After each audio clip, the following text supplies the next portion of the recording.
Salut à vous mes gueux et mes gueux, c'est le clochard magique en mode Ghostface Killah. J'ai retrouvé j'ai retrouvé certains de mes petits gadgets du temps où je vivais encore en Suisse. En ce moment je suis chez mon père en Suisse et je me suis dit que c'était la bonne occasion de vous présenter 2-3 choses. Attention, c'est pas du tout en mode MTV Crib, je vais pas vous présenter la baraque ou quoi que ce soit, mais j'aimerais vous parler de ma collection de mangas, d'animés, de jeux vidéo et aussi de trucs hip-hop, etc. Donc allez, on s'abonne, on like déjà, hein, sait-on jamais. Là je vous emmène vraiment dans une antre qui est pleine de souvenirs. Générique. Le chat. Hello. Et on est de retour dans cette vidéo, donc si vous avez suivi un petit peu mes aventures ces dernières semaines, ça fait depuis plus de 4 ans que je suis pas retourné en Suisse, et du coup je me suis dit que j'allais vous présenter mes petits souvenirs que j'avais ici, et on va commencer avec la bibliothèque qui a juste derrière moi. Alors je me rappelle ici, j'avais entreposé quelques-uns de mes petits mangas, on va dire plus, pas intellectuels, mais vous voyez là il y a du Tezuka, il y a du Taniguchi, il y a du Urasawa avec Billy Bat et Pluto. Et derrière il y a également, comme on peut le voir, d'autres ouvrages de Taniguchi, du Otomo. Et d'ailleurs Dien Bien Phu. Ce manga c'est assez intéressant parce que le style graphique est vraiment super enfantin et mignon. Donc, vous voyez, hein, il y a un côté super innocent. Et si mes souvenirs sont bons, la série a cessé d'exister. Sinon Taniguchi, les classiques, voilà le gourmet solitaire. Il y a également une adaptation sur Netflix, c'est un drama japonais. Et c'est un gars voilà, qui se rend dans des établissements différents pour goûter la bouffe et tout. C'est assez marrant.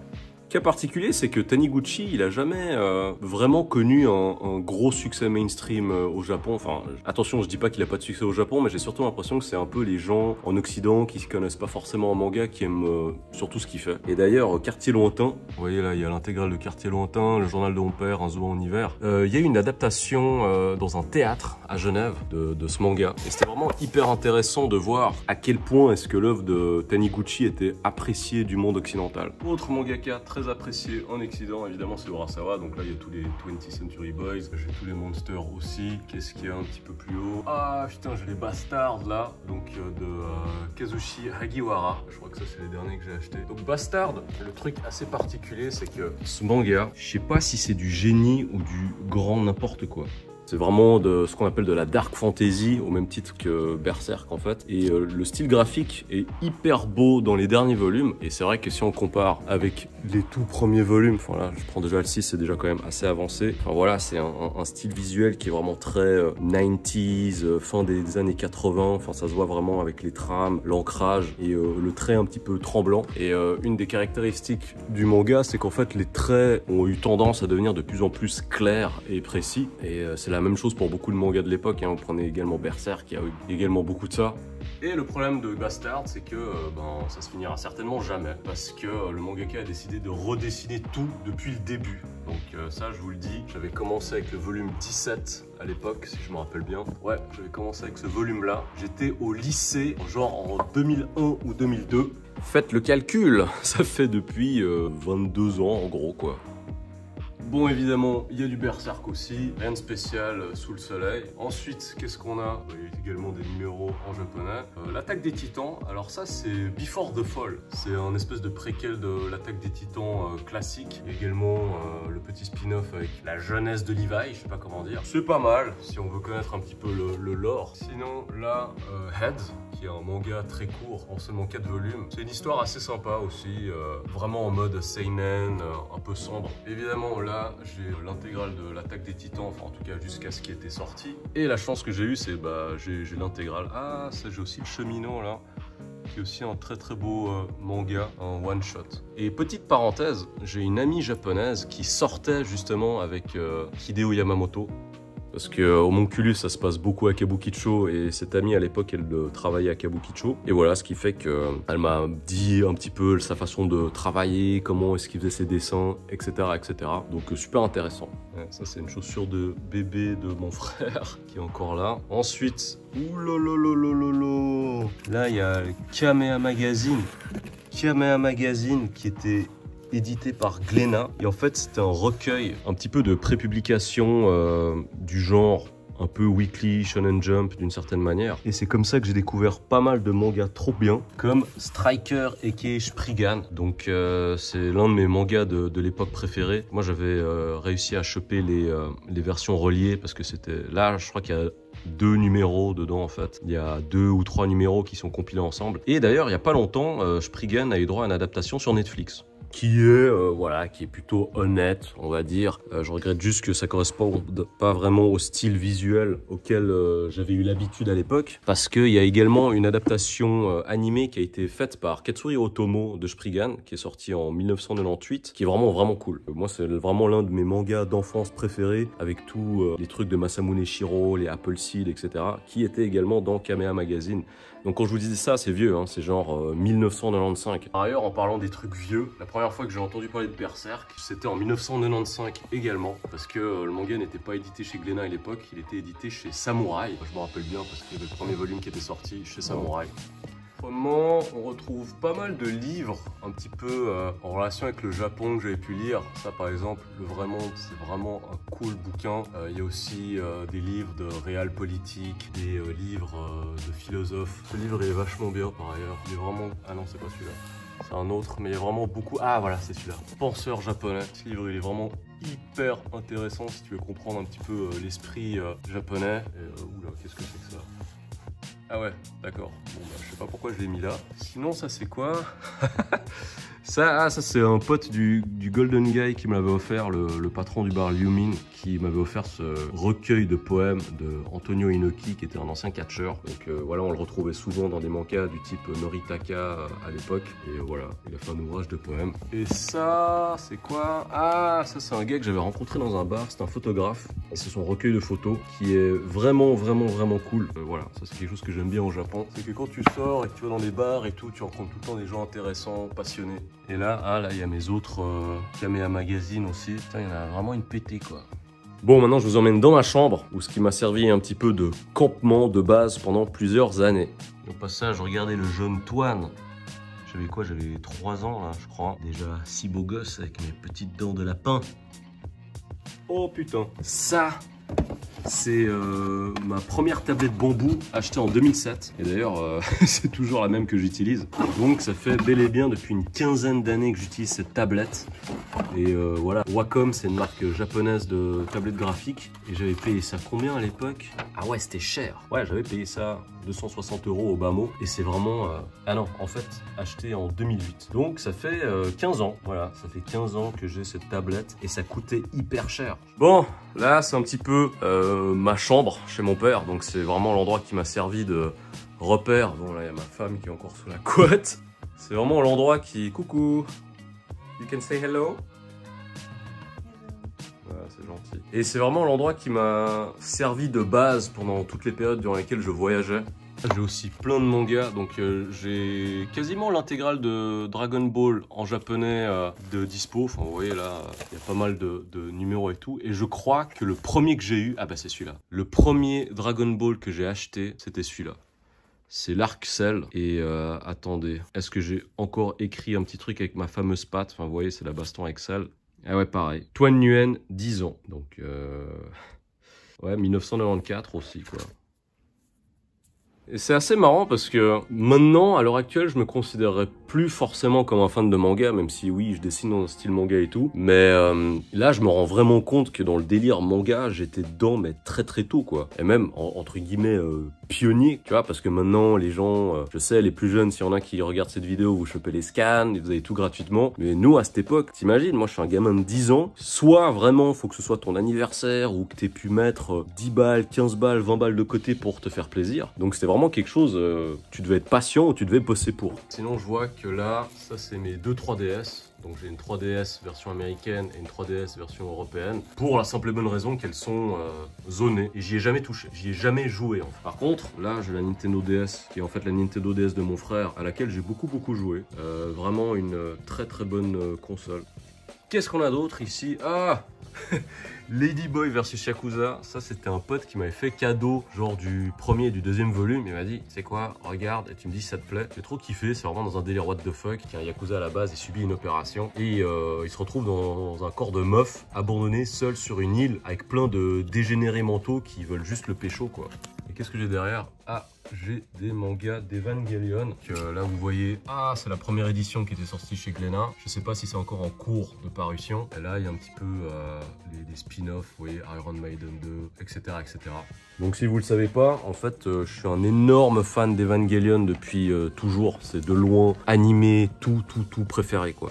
On continue, détenu 0,40. Oh putain, ça a fondu. Ah non, il n'y a rien. Mais ouais, là, c'était bien collé. J'ai cru que ça avait fondu. Détenu 0,42, qui est un seinen qui est sympa aussi. Qu'est-ce que j'ai derrière? Ah, les Death Note. Donc, j'ai l'intégrale de Death Note aussi. J'ai des roues Matmans. Et là, c'est les roues Josh Petty, je crois. Senei. Enfin, ceux qui ont fait du roller sauront. Les Mushishi. Mushishi, qui est l'un de mes mangas préférés. J'adore le style visuel.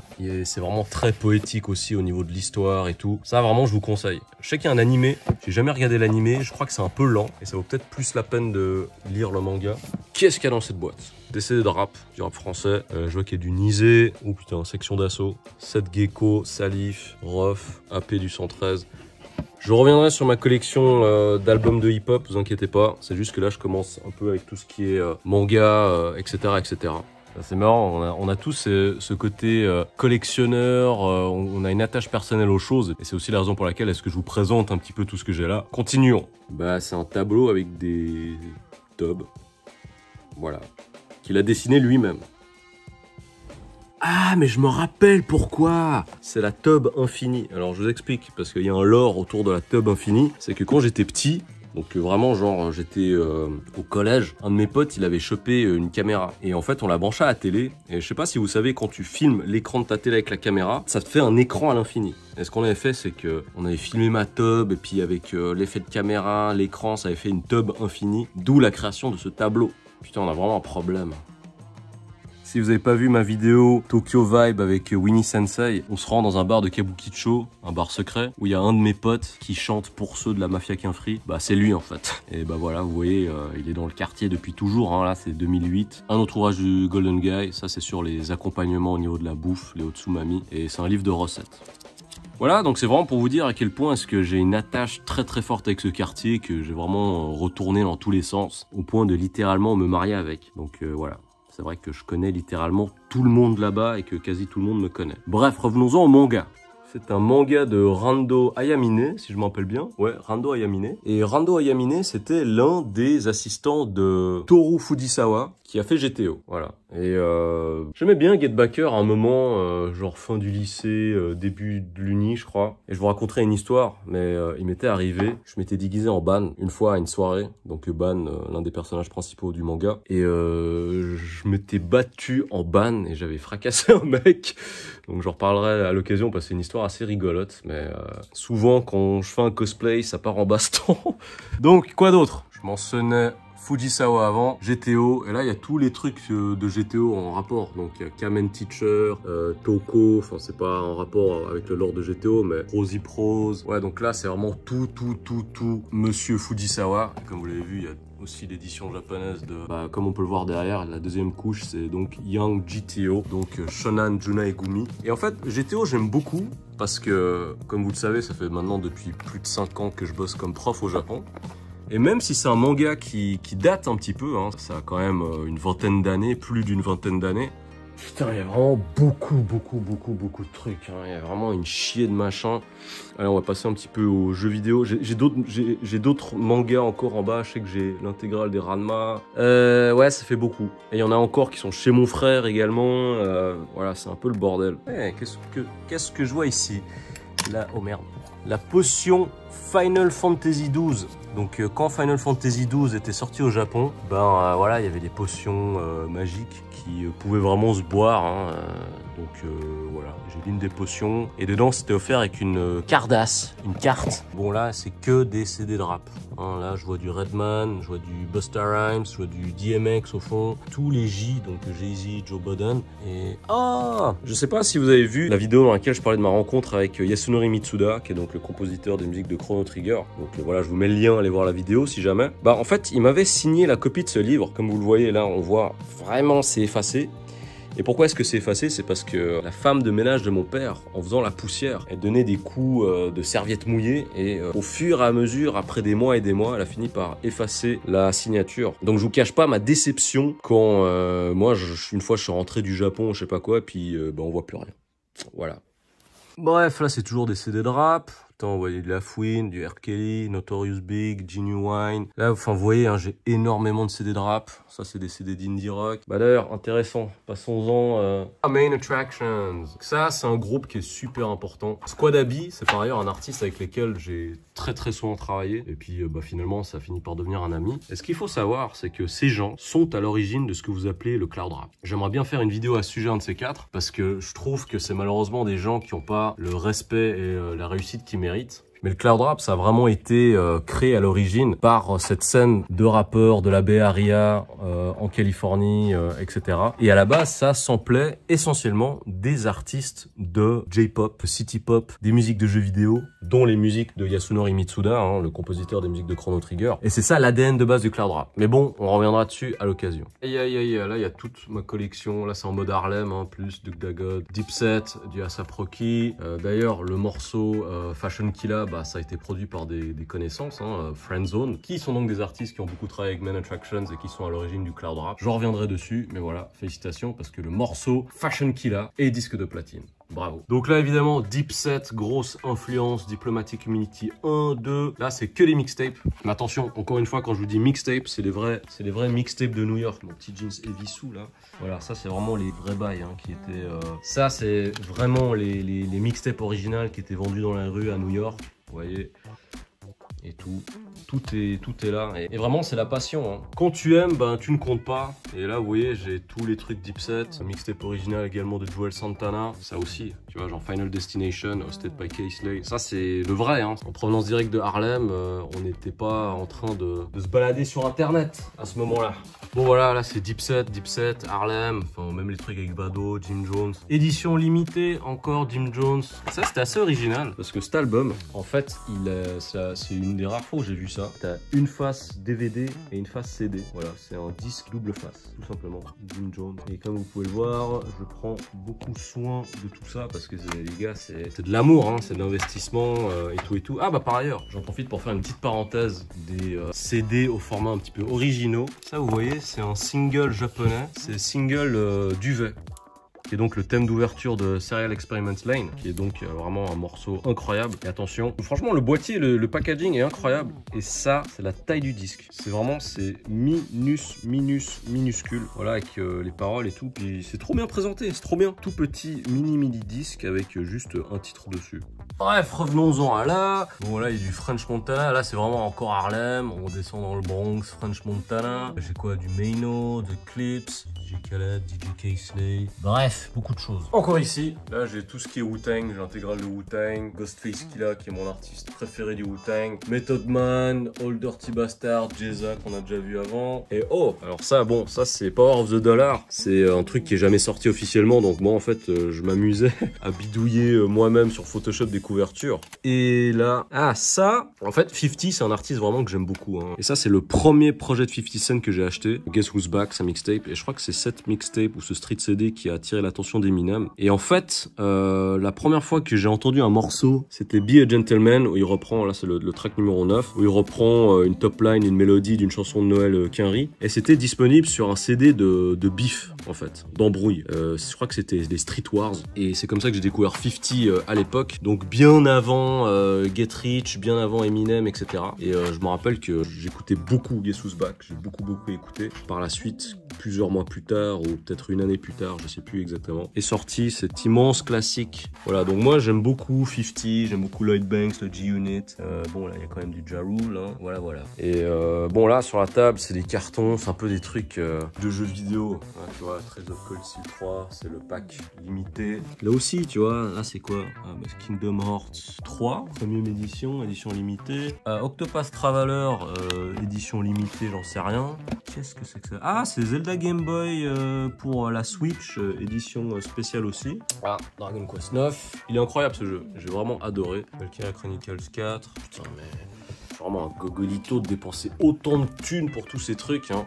D'ailleurs, on allait voir ma collection de jeux vidéo. Donc là, je m'excuse hein, parce que les trucs hip-hop et tout, je vais pas passer trop de temps là-dessus. J'ai encore beaucoup de choses là-bas. Et comme je vous l'ai dit, hein, parce que je suis un petit peu un espèce de maniaque à ce niveau, et je me faisais des listings. Et au niveau référence, je pense que je suis bien entre 4000 et 5000. Comme vous le savez certainement, je travaille maintenant beaucoup comme prof d'anglais. Avant, ma carrière principale, c'était dans le dessin. Ça se passait super bien, ce qui fait que j'avais vraiment, quand même, pour un dessinateur, j'avais quand même pas mal d'argent. Ce qui fait que, moi je me rappelle une fois, j'avais pété un plomb au Canada. Pas mal des trucs qui sont ici, j'avais acheté au Canada quand j'étais à Vancouver. Je crois que une fois, dans le magasin, j'ai acheté pour 1200 € de trucs. Et ouais, bah forcément, tu vois, genre t'es en mode un petit peu saoudien ou j'en sais rien. Et là, en fait, ça me fait penser au fait que je vis dans une période de ma vie qui est très différente, où étant au Japon, je travaille littéralement 3 à 4 fois plus et je gagne littéralement 4 fois moins qu'à cette époque-là. C'est quand même abusé et c'est un peu une belle leçon d'humilité parce que je me dis putain, enfin je regrette rien hein, parce que très content d'avoir tous ces trucs-là, de pouvoir y jouer, en profiter et tout, mais je me dis quand même putain mec, c'est tellement différent d'être dans une situation où financièrement t'es bien, où tu fais ce que t'aimes, le dessin, tu voyages tout le temps, t'es vraiment un clochard magique au max, et maintenant t'es au Japon, et puis t'es un petit peu prisonnier du Japon si je puis dire. Bref. Là, j'ai pas trouvé les jeux PlayStation 1, Dreamcast et tout. Je viens de me rappeler où ils sont. Ils sont là! Oh mon dieu! Oh mon dieu! Petit truc assez incroyable. Vous voyez cette illustration de Misato de Evangelion. C'est donc un poster que j'avais au mur. Et une fois, j'avais rencontré dans un izakaya à Tokyo un animateur, illustrateur du nom de Tadashi Hiramatsu. Et en fait, voilà, j'ai bu des coups avec lui, on discutait un coup, etc. Il me parlait du fait que c'était un animateur avant qu'il bossait avec la Gainax, donc studio qui a fait Evangelion, Nadia le secret de l'eau bleue, et puis il bosse maintenant avec Karas. Il fait aussi pas mal de key animation pour pas mal de trucs connus, genre l'attaque des titans et tout. Et en fait, en googlant son nom, j'ai découvert que c'était l'homme qui avait fait cette illustration, qui est mon dessin préféré all time d'Evangelion. Parce que Misato, en plus, c'est mon personnage préféré. Et c'est là que tu dis que c'est assez beau la vie, parce que moi, quand j'étais à fond Evangelion et que j'avais ce poster au mur dans mes toilettes, j'avais 13 ans, 14 ans en fait. Donc ça fait au bas mot presque 30 ans que voilà, on va dire grosso modo 25 années plus tard, ben j'ai pu rencontrer la personne à l'origine de ça de façon complètement par hasard. Oi, oi, oi, oi, oi, regardez-moi ça, regardez-moi ça. C'est le stock qui me reste de mes artbooks Memory Lane. Je crois qu'il doit m'en rester environ 200, je crois. J'aimerais bien faire une vidéo à l'occasion afin de parler de ce livre, parce que c'est un livre que j'avais fait en mémoire de ma maman, qui est décédée du cancer.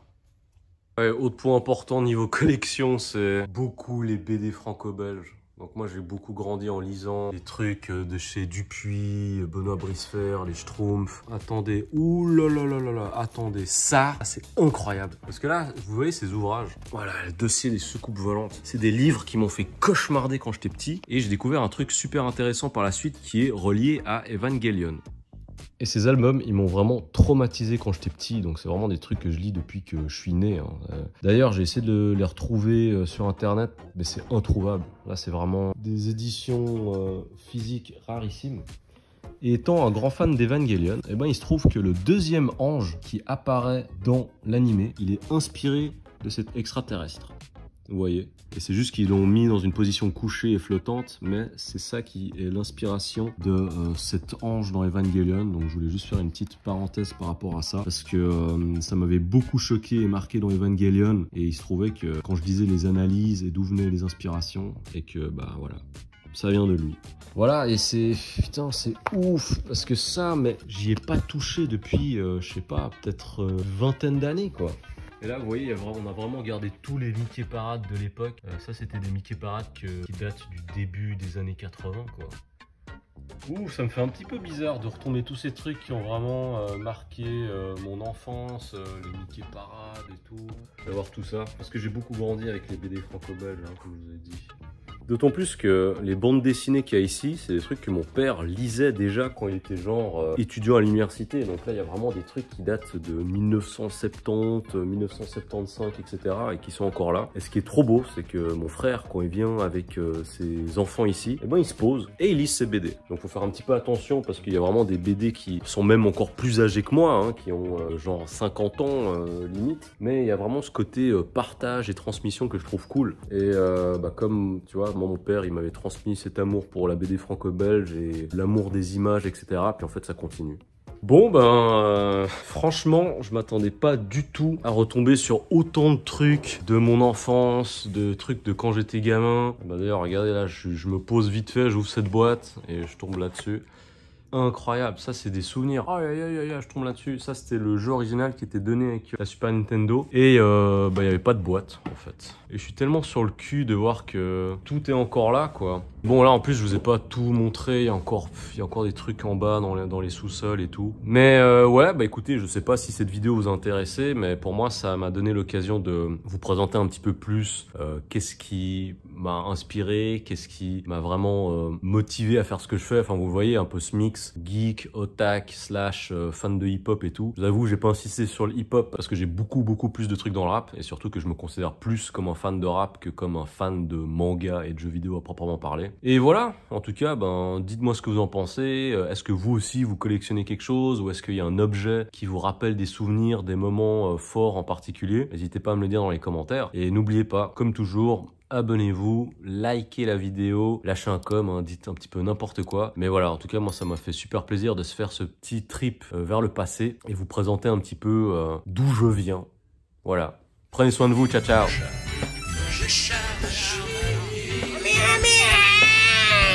Hello.